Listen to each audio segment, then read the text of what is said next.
Good morning wastage. నేను మీ ఆనంద్ కుమార్. చాలామందికి ఇంకా వెస్టేజ్ అంటే నేను చూశాను చేశాను డబ్బులు ఏం రావు అది ఇది అనుకుంటారు. కానీ వెస్టేజ్లో జాయిన్ అవుతారు పోతారు అంటారు. కానీ ఇక్కడ వెస్టేజ్ ఎలాంటి మీటింగ్ జరుగుతుందో శాంపిల్గా ఒక వీడియో చూపిస్తాను, చూడండి.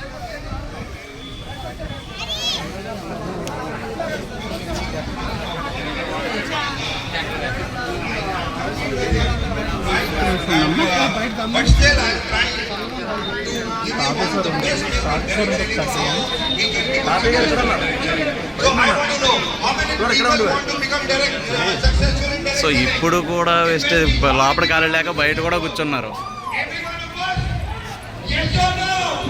సో ఇలాంటి మీటింగ్స్ జరుగుతున్నా కూడా ఇంకా చాలామందికి అనుమానాలు డౌట్లు ఉన్నాయంటే మీకు ఏమనాలి చెప్పండి. సో చూడండి, అసలు లోపల ఖాళీ లేక బయట కూడా కూర్చున్నారు జనాలు. వెస్టేజ్ గురించి మీకు ఎవరైతే చెప్పారో వాళ్ళతో ఒకసారి కాంటాక్ట్ అయ్యి వెస్టేజ్ గురించి పూర్తిగా తెలుసుకోండి, నాలెడ్జ్ తీసుకోండి. Thank you. Wish you wealth.